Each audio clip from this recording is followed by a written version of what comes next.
এখন রোদ আছে বেশ। একটু আগে যেটা দেখলাম সেটা হচ্ছে এক ভদ্রমহিলা সাথে কুকুর নিয়ে আসছে, কুকুরটা নোংরা করে ফেলছে।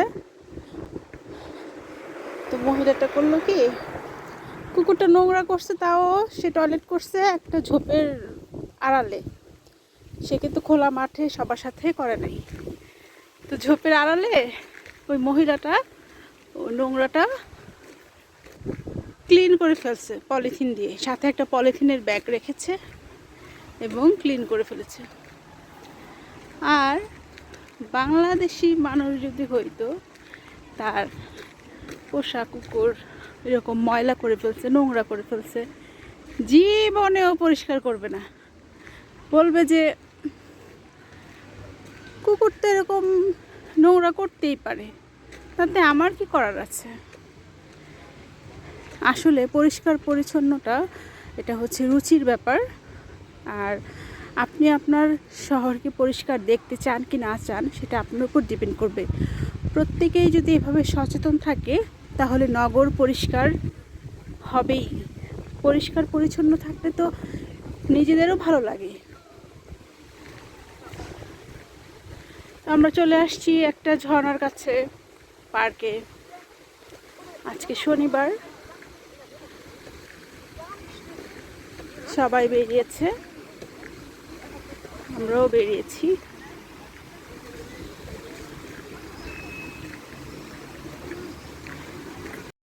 শপিং করতে আসছি। আমার শপিং অলমোস্ট ডান, একটু বাকি আছে। এইখানে তো আইসক্রিম আছে অনেক রকমের, কিন্তু আইসক্রিম আর চকলেটস খেতে ইচ্ছে করে না। এখানে আইসক্রিমের দাম অনেক কম, অনেক সস্তা, অনেক রকমের আইসক্রিম এবং চকলেটস আছে। আর এখানে আছে হলো, এটাতে সব মিল্ক প্রোডাক্ট। এখানে আছে বাটার, মিল্ক, ইয়োগার্ট, চিজ, এই টাইপের।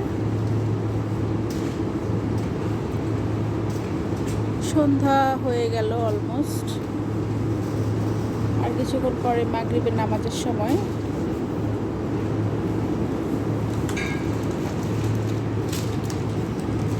এগুলো সব হচ্ছে প্রসেসড ফুড।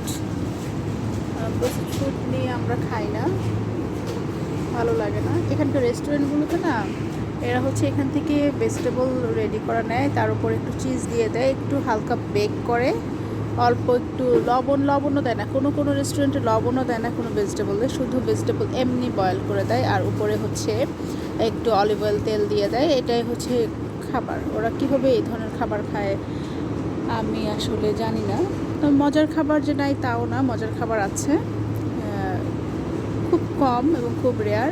আশেপাশে যে রেস্টুরেন্টগুলো আছে সেই রেস্টুরেন্টে একেবারে এই ধরনের খাবারই হয়। একটা ফিশ, সেই ফিশটা কোনো রকমে বেক করা থাকে, আর এটাতে কোনো লবণ বা তেমন কোনো কিছু নেই, একটু অলিভ অয়েল দেয়। এই হচ্ছে ফিশ, সাথে একটা বেগুনের পিস, আর হচ্ছে একটা গাজর। এটার দামই হচ্ছে 25 থেকে 30 ইউরো। যেটা খেয়ে পেটের কোনাও ভরবে না। আমরা হচ্ছে ভাই বাঙালি, ভাত খাওয়া মানুষ। আমাদের কাছে এতটুকু এক পিস মাছ, এক পিস ছোট একটা টুকরা বেগুনের টুকরা, আর হচ্ছে একটা হচ্ছে অন্য একটা ভেজিটেবল, সব মিলিয়ে হচ্ছে 25 ইউরো, 30 ইউরো এরকম। এখানে একটা পাখি আছে, পাখিটা হেঁটে হেঁটে হেঁটে হেঁটে অনেক দূর পর্যন্ত গেছে। তার ছোট ছোট বাচ্চা আছে এখানে। বাচ্চাটা গাছের উপরে, সে বাচ্চার জন্য এখন খাবার নিয়ে তারপর গাছের উপরে যাবে। আমি তো জাস্ট দেখে অবাক হয়ে গেছি।